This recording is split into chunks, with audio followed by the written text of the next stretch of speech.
What is up, everybody? It is Alex from Heavy New York calling from Zoom again, and this time we are here with Joe of Fit for an Autopsy. Great to be able to talk with you today, man. What's up, man? How you doing, Alex? Doing great, doing great. As I was telling you before we started rolling, we had Patrick and Tim on this channel numerous times, so it's great to be able to have you on this podcast. I'm hoping to get every member of Fit for an Autopsy one day. Well, you got 3 out of 6, so There I'm you rooting go. for you. Hossein will he's starting to come out of his shell a little bit. He doesn't really like doing them a lot because he's like, I don't like how I talk. I was like, you sound great. You sound beautiful. He's like, okay. There you go. There you go. But that's ironic. Drummers are usually the most talkative members, so that's actually a first time I'm hearing that. He's a pretty quiet dude for the most part, but he could talk when he's ready. Hell and yeah. I love it. Hell I yeah. love talking to him. Hell yeah. Such a philosopher. Yeah, oh, that's great. Every member has that one philosophical member. You know what I mean? You know what? Everything he says is just so beautiful. Exactly. And then he's playing a song like Warfare. When the fuck? Which, and then you just come in and we're a bunch of yeah. Which, by the way, I Crazy good. consider that to be the greatest breakdown of all time. Just Thank you so much. That song's so much fun to play. When I first heard that like middle part, that hard splitter left and right part, I was like, that's some New York hardcore bullshit pulling out. I love that. I mean, that was it was such a unique breakdown. It was so angry. And I got to tell you that in June of 2020, we all know what was happening at that time. That was the first song I played during all that shit. So, exactly. It's like kind of just makes sense with the times. It's kind of one of those timeless songs where you can listen to it and it will just always make sense. Yep. I've always said if I ran for public office, that would be my theme song on Electric Day. Oh my God. That's your walk-in entrance. Yep, exactly. When the fuck? I'm Alex Haber and I approve this message. But it's so awesome to have you here. Thank you for giving us some new music to look forward to start the year 2022 off on a great note. We got What the Future Holds coming out in January of 2022, quite possibly the first metal release of the year. Did you consider this just picking up where you left off after the Sea of Tragic Beasts? Is it meant to just be a continuation of that, or is it meant to signify like a new beginning for Fit for an Autopsy? I feel like we're just kind of rolling with what we've been feeling has been working out well for us. We kind of grab the songs that are a little outside the box and really see which ones do well. And like when I go back and like watch YouTube videos and everything, everyone always talks about how like Napalm Dreams was like such a big song to them. And that's like the song that everyone was scared to have on the record because it was our most different song. And it was like a more emotional song and a very, very sad song. So not a lot of people, we didn't know if everyone was going to be ready for that, coming from people who started listening to us when Hellbound came out before I was in the band, where it was just like the most deathcore record that you could have. Like it was so heavy. It was like one of my favorite albums when it came out. Yeah. But then you listen to something like Napalm Dreams and just the fact that everyone is super psyched on that song. Like everything I've ever read or heard about that song has been super positive. So I feel like we really just try to embrace this sound that we've kind of created and have right now, this like emotionally vibey, like sad, dark, heavy sound. And we're just kind of riding that wave of it. Yeah. Well, it feels good. Well, I've always thought, especially with Fit for an Autopsy, that there's been a great evolution, and not even just for you guys, but with deathcore in general. You look at how Whitechapel went off in different directions. You look how Suicide Silence went in different directions, and then with your new direction, I felt like Sea of Tragic Beasts definitely opened up a lot of doors for Fit for an Autopsy, right? Oh, absolutely. People were really kind of the thing we were always afraid of is what everyone in like the whole deathcore community says, like fuck the clean singing stuff. And it's like, we're not really doing clean singing. And I really don't write music to satisfy just like certain people. So I feel like we just went on feeling, and I'm really glad we did, because it's something that for me, progressing as a vocalist, I'm glad I'm doing something different and not doing the same shit I was doing 10 years ago. Yeah. I was just doing lows or just doing highs or just doing this, just doing that. And it's like me being able to have an emotional roller coaster of vocals on each song is like so much more fun and exciting to me now. And that grind of seeing what else I'm capable of each year is just, it's insane. And on this record, I think that I've definitely hit some things that I never thought I'd be able to hit and like do consistently. And I'm glad that we did everything the way we did, because I'm so proud of everything I did on that record. And move and with what the future holds, could the first three singles that you released, Pandora, Far From Heaven, and In Shadows, maybe give a good representation of what the entirety of Oh What the Future Holds sounds like, or is that just scratching the surface? A little bit. There's so many. I'm like so mad. There's some other songs that I wanted to have singles, but I understand why they weren't singles. Okay. But I'm so glad. I want the rest of the record to come out. There's like so much heavier stuff, so much more crazier, vibier stuff. Like it's a lot. It's a lot.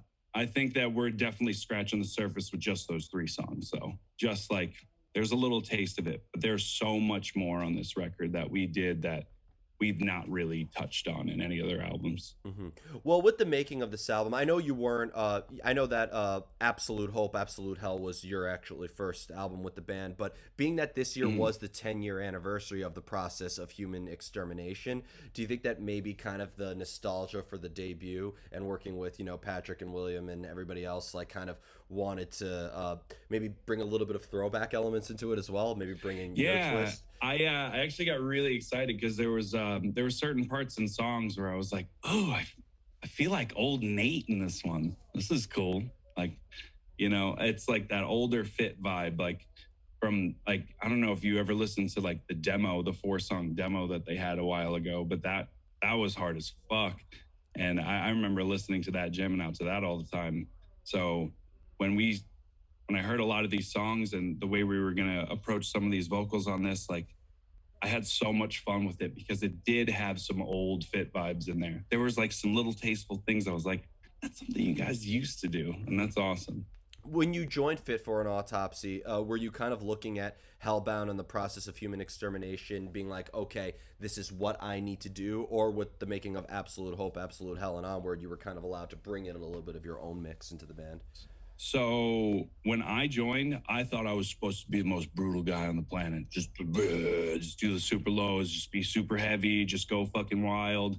But just being after doing that one album without Will really even like knowing my voice. He just heard me once in front of him and then like in the studio. So he's never like worked with me before. So after we were able to work together and he saw my process and how I work in the studio on that first album, I guess he found out so much more that he would like to find out if I could do certain voices or do certain things to create a certain sound or create a certain vibe.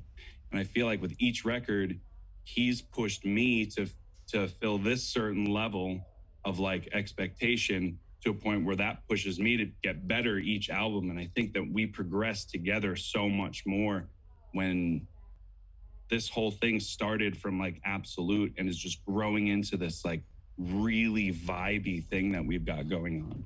And I love it. And I love that Will pushes me to be a better vocalist every album. And I know that like when I'm home from tours or when I'm off because of a pandemic, like the music's not going to get any easier. I'm going to figure out like I do stupid like screaming videos in my car of me singing random ass songs, but like that's literally exercises for me on clarity and like certain little things. But I'm always trying to make sure that I'm keeping myself seasoned so these next albums can have something more to offer each time. You don't want to go listen to an album from a band that, if you want to listen to Hellbound, go listen to Hellbound. Like we're trying to progress and see how far we could push these limits. Yeah.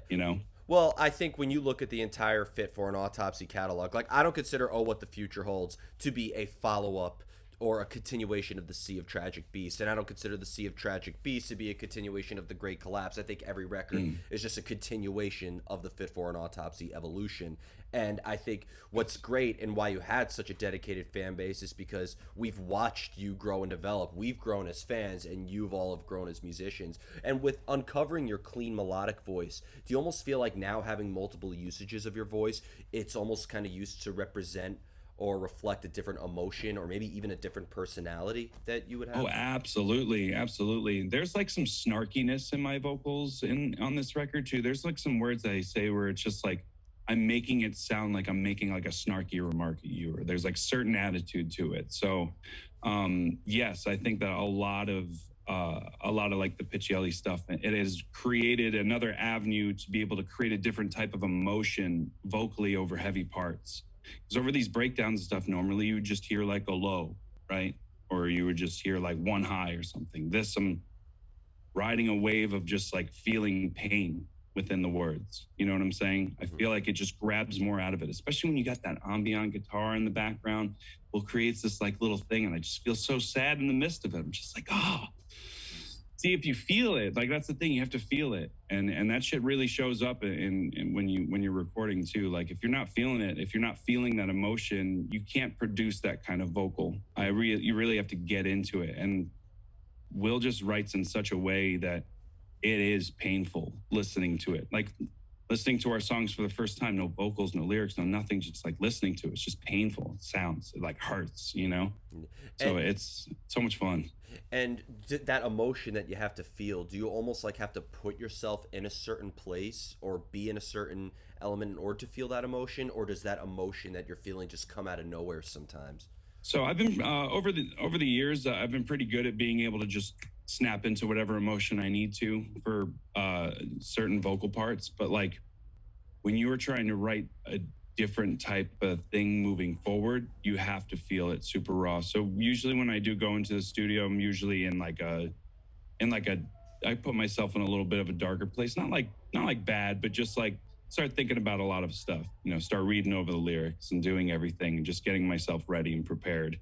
And honestly, I mean, when you work with a really good producer like Will too, like he helps you get into those emotions, you know what I'm saying? Because like it's something so little as to like, you know, yeah, that part, gotta feel that, gotta feel it. It's like dark, it's sad. Think about this, like this is the element that we're in right now. This is where you're feeling. Like, how are you feeling right now? I'm like, I don't feel good at all. He's like, good. Yeah. Let's go. And I'm like, yeah, dude. Like, that's why you need a good producer, man. Like, he's fucking, or good engineer. He's fucking insane.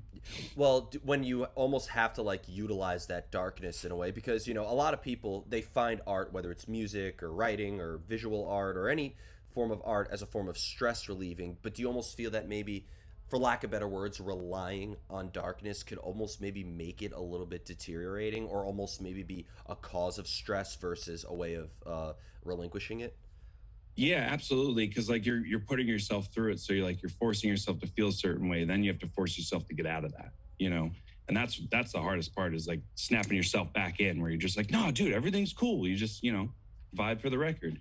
But I feel like over the years, like I've been able to separate that so much that I'm pretty good at separating that. I can just do the emotion when I need it, and then when I really feel it, that's just my off time. Okay, because I mean, because I know that you cut hair, you know, if you're cutting hair blast beat style, or you know, utilizing that. Imagine doing scissor over comb to the blast beat that's going on.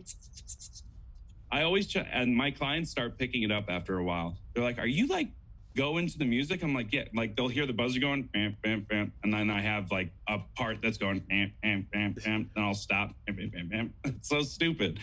That's awesome. You know what yeah. You should have like you know how some bands like do like a meet and greet before the show or whatever. You should have like people sign up for special signature Fit for an Autopsy haircuts. Yeah, well, the thing is, I'm only going to do 2 people a day, and it's literally mullets, and I do whatever I want. Okay, fair enough. That's I feel like we just give you like the ultimate mullet with like a fit for. I'm going to try to figure out how to do a fit for an Autopsy logo. I'm not super sick at those, but we'll do one, and it'll be special, right? Because it's. I'll call it the Shaggy from hell. The Shaggy from hell. The Shaggy from hell. Yeah. There you go. Shag you later, dude. But actually, I kind of wanted to say this later in the interview, but we'll talk about it now. When it comes to cutting hair, because, you know, you make music that resonates with people, and, you know, people do use hair as part of their identity and a form of expression. And so you connect with people in multiple ways. Is there maybe at all a similar creative element into cutting hair as you do with writing music in a way? Yeah, absolutely. I mean, I'm 100% like a underpaid therapist when you come to think about it. You know, the conversations that I have with all these people, it's like solidifies like how humanity as a whole deals with things. Like I hear all these stories and I see what everyone currently worries about, and I feel like it's so weird through the years. Each year, it's like people worry about one thing, and it's everyone that's worrying about just like this one thing at this time. Why is it this time that you guys all are focusing about this is like your main problem in the world and life right now? And then next year it's like something completely different. So Yeah. and people come with some crazy stories. Like I've heard some things where I'm just like, holy shit, but that just like puts you in a dark place, but that also shoots some inspiration. So like some of these people that I talk to, it's just you can really get yourself in a dark place just rethinking their story. You know? So could some of your clients' stories may have ended up on a Fit for an Autopsy album, and they may not even know it? Oh, maybe they made me shed a little bit of a tear when I was in the middle of recording a part. You know? Wow. Well, I remember being in college in 2015, and my friend Ian Denny, who's a client of yours, was like, because he asked, "Oh, did you hear Fit for an Autopsy?" And I was listening to you guys. I had no idea that you cut hair, and I was like, "Wow, that is so awesome!" With the mic in one hand and a pair of shears in the other. Exactly. Yeah. I got him. Yep. Little scissor in the comb. Hell yeah. Now, when it comes to the lyrics of Fit for an Autopsy, because I know that the lyricism is fairly collaborative between you, Will, Patrick, and so many, could a lyrical concept or an idea maybe dictate the direction of the sound itself, or do you all prefer to have music before any lyrics come into play? Usually lyrics come after music. Music needs to be there to fill that void, to make that, to really feel that, get that feeling out of it. You know what I'm saying? Like, it's always, I mean, you always have like your whole rack of lyrics that you've just had, and there's like certain one-liners that you keep, or just like certain areas where you're just like, I didn't get to finish this one or whatever, but they're always chilling there. But for the most part, it's usually just done after the music. It goes with the music. It's kind of like written to the music. Okay. Like you'll have some words there, but it's like, it doesn't start happening until you're just sitting there jamming it with your eyes closed for 10 hours a day. Okay. And nothing could be more heartbreaking than having the best lyrics ever and seeing how like they're always one syllable over every song that you have or something like that, right? Yeah, sometimes I'm just like, hey, let's be realistic. Live, that's not happening. On record, for sure. Yeah, you can make it sound really sick, but we had to do a lot of sifting with that, because on the last record there was a lot of stuff where I was just like, I feel like we did a lot vocally on there where certain parts felt a little empty because it didn't have all the vocals there. So I wanted to make sure that like everything was super doable live, as far as not going too crazy with how many different vocals we have. And as somebody who has seen Fit for an Autopsy live too many times to even count at this point, like, do you almost put in a similar energy to your live presence as you do when you're songwriting, or do you feel like songwriting and live are two completely separate animals? I think they're two completely separate animals for sure. Once you get on that live setting, you're just there for the kids. You're there for everyone there. Like you're putting on the show, like you're doing the thing. You're playing the shit out of these songs, but I'm feeling every second of it. So it's like, it's really cool. It's like a nice like mixture of both, where I'm just like, I'm feeling the music super hard, but I'm also feeling it super hard because I'm watching all you guys feel it super hard. Mm-hmm. Yeah, and because the other thing is, I was going to get into playing with a different variety of different bands, but I've also seen you play at a variety of different venues. Like I saw you play at PlayStation Theater twice, which is big venue with the barricade and like security everywhere. But I've also seen you play at places like St. Vitus or the Knitting Factory, where there's nothing between the stage and the audience. You almost feel that like depending on the venue, it also depends on depending on the venue, like it's almost like a different Fit for an Autopsy experience. It is, because like a lot of us came from hardcore bands though, so like we're so like I played Amityville Music Hall my entire fucking life in Long Island. Just and that's like a tiny venue, but that was like our home. Like we all were playing floor shows and stuff. So when Fit gets to play those little shows like that, where we do have it so tight knit, it just feels like home again. So we get like even more pumped. Yeah. When you're on like a big stage and there's just so much room to fill and there's no like connection between you and the crowd, you kind of just have to stand there and figure out like what's going to make me look sick on stage that I can't really engage with the crowd. So I just gotta like, oh no, use my arms, look bigger or something. So I didn't know what to do. I was just like standing there. I remember my very first festival I played, Candace from Walls of Jericho came over to me because I looked nervous as fuck. It was my first festival. I'm looking at 40,000 people, just like a sea. And I'm like, I don't know. What do I do? There's fucking so many. I can't even get up to the crowd. Like, do I just stand? I don't know where to walk. Like, is there a formation? I'm not used to this room. And she just walks up behind me. She hands me like her wireless mic. And she's like, you're going to do great. All you have to do is literally, there's so much of a stage and you can't get to the crowd. So just put your arms out and try to look big. That's it. And Candace is a great example of just a true hardcore like machine. Like I interviewed Fucking her. animal. I interviewed her at when she played at St. Vitus, and I love Walls of Jericho. They were my first hardcore band, actually. The American Dream was one of my first like hardcore albums, and like, Yeah. just she's so friendly and so nice backstage, and then on The nicest human being in the world. but when I saw them play, and I mean it in a good way, but like I was almost fearful for my life. Not only was the crowd violent, but she just had like Instantly. yeah, like that was just a vicious animal. I've never seen anything like that. She just pumps up so much harder when she screams now too. She just fucking throws all of her voice into it. It's just, oh, she's so aggressive. Yeah. Like, She makes that's tough as fuck. She makes some deathcore bands look like butt rock in a way. That's 100% true. She fucking screams, bro. Exactly. Yeah. And she's nuts. And because do you almost feel though that maybe when you are playing at a festival or like at a PlayStation Theater or a Gramercy Theater that it almost in a way hinders the Fit for an Autopsy experience, or have you just gotten so used to that at this point it's almost just like a different type of Fit for an Autopsy? It's a different type of experience for sure. Like when you get those big shows with the big stages and stuff, it's just like everyone's just hammered and is just psyched to throw the fucking horse, brother. They're just chilling, you know. But when you're playing more of like your smaller, like we were talking about festivals compared to shows, right? Yeah. So festivals, there's so many bands. So like, there's probably so many people that he've never heard you before either. So you're just trying to put on a completely different show, like a showcase to everybody, as if you're just doing it on camera all day. When you do the headliner shows and they're like the big venues, it's more tight knit. Everyone knows all the bands that are there. It's just kind of like, it's a whole other experience in itself. Everyone's there to see like the new albums from each of the bands that are playing.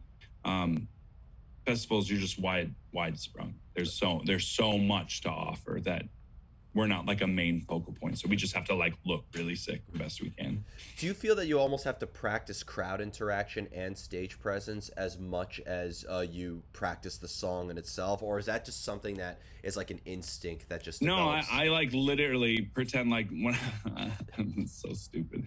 When I'm driving, it's all the time. Like in between, like I have our show tape, so I practice in my car to our entire show tape, like each song, how much time in between, and I like looking at all the cars, talking to the cars, you over there, you fucking put your horns up, yeah, baby. Like, you know, just something stupid. It's just like I pretend the cars are the people. So I don't know. That's amazing, but it sounds very dangerous, man. You are. I mean, I'm a professional. I'm a professional driver, vocalist thing guy. I don't know what that means, but I know what I feel like. I almost want to write a comic book about you, where like you're almost like a deathcore Peter Parker, but instead of like writing for the Daily Bugle, you cut hair. So like exactly. 1 minute you're cutting somebody's hair, and then all of a sudden you see a big crowd, and you're like, I need to, and then you just like rip off like the barber smock or whatever, and then you jump to the stage. This is all right. I'm gonna collaborate. I'm gonna hit up Will. We gotta make a Fit for an Autopsy comic book. I'm down. I love comic books. So if you want to do a Fit for an Autopsy comic book, I'm down. Yeah, and Patrick, and I mean this as a compliment, but he does look like a deathcore Lex Luthor, so he could be the supervillain. Yes, 100%. Holy shit, that would be so sick. Yeah, that would be so sick. Yeah. Wow. Who would I be? Can I be Batman? I love Batman. Yeah, I just called you the deathcore Peter Parker. So. Oh yeah, that's right. So deathcore Parker. Spider-Man, yeah. I was waiting for it. I was trying to think about like a funnier name that I could have given, but you know I wasn't very good at that. So and Tim has got to be a wizard of some sort. I definitely a wizard. That beard definitely casts spells on us while we're sleeping. Yep, and Will just be like the arsenal of weapons guy. You go to his studio and like the mix board flips over and then it's just like a bunch of different weapons. We got something on. I imagine Will mixing. Wow. That's why I wanted to do the interview with you. Yeah, sorry. With Will mixing, I just imagine like he's just on like this in like this room, this super silent room that just he's strapped in and he's upside down mixing it. He's just spinning around the planet. I don't know. I gotta paint that. I see him in his room. He's just this is what Will looks like. Actually, I need the headphones for part of it.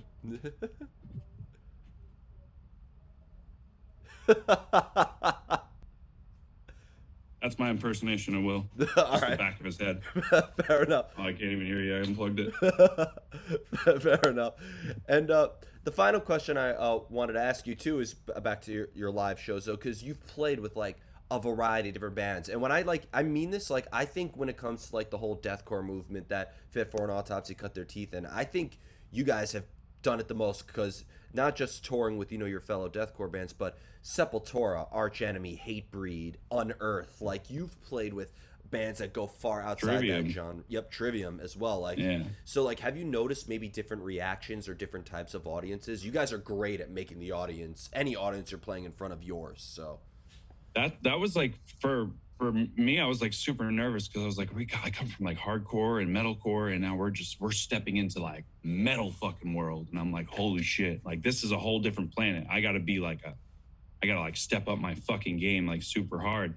And then it just felt so nice jumping on those tours and being able to hang with everybody else because everyone was so psyched we did well.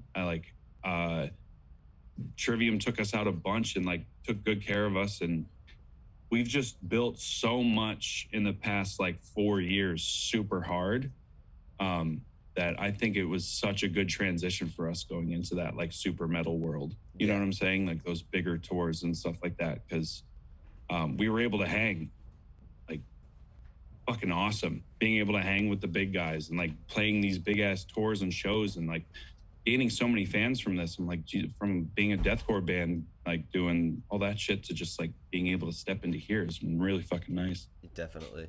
And the final question I wanted to ask you, just one little fun question laid back, to conclude 2021 off with. But this was a great fucking year for music. I would say that one thing that made this whole pandemic bearable was just how much great music has come out during it. So do you have a particular favorite album of 2021 that you either want to plug or tell people to check out or that resonated with you? Well, like my band, like, do you want me to plug my band or you want me to plug another band any album that came out this year? Any album that came out this year. I mean, I really like that new Turnstile record. Oh, that is so much fun. That album is such a fun album. I really liked that record a lot. I don't know if Duran Jones and the Indications came out with something this year too, but that was really sick. But we're not even talking about like metal bands at all. Doesn't have to be metal. There's a lot of pop albums that came out this year that I was in love with. So, like what? Pink Pantheress. They came. I didn't hear that. She's from the UK, brand new pop artist. But her album, it's the weirdest pop music I've ever heard. But it is so I was so surprised on how much I loved it. Send that to me because I love pop music. I grew up in a house full of women and we listened to like pop, soul, and Melissa Etheridge all the time. So. Yeah, it's like it's like a much poppier version of Paramore in a way.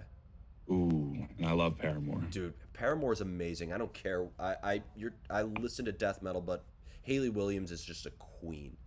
I like. It's so funny if you look at my Spotify Wrapped at all. Like there's not a single like metal song on there. I feel like I gain so much more from not listening to what everyone else is doing. Yeah, I listened the whole summer. I didn't listen to one single metal album the whole summer. I was I obsessed. listen to mostly the Midnight and Charlie Crockett because Matt made me, Yeah. but I actually like it now. So Yeah. I listen to orchestrated music, like epic, like movie soundtracks and stuff like that, and like see, that's really cool too. like Two Steps from Hell and like Mhm. With like strings and shit. strings. Yeah, I went to like a lot of those candlelight concerts. I don't know if you know about those. You've probably seen No. ads for them on YouTube. There's this church on the Upper East Side that has candlelight concerts where it's pitch black, the church, and obviously these candles are fake, but they just have thousands of candles all over the place with a grand piano in the middle of all those candles, and somebody's just playing like classical music. That's so sick. It is beautiful.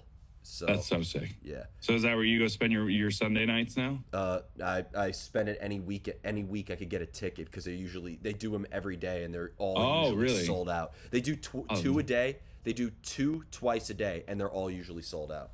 That is insane. Yeah, it's been the new thing. You guys got to try to do it. Maybe Fit for an Autopsy could play at the Church of Heavenly Rest.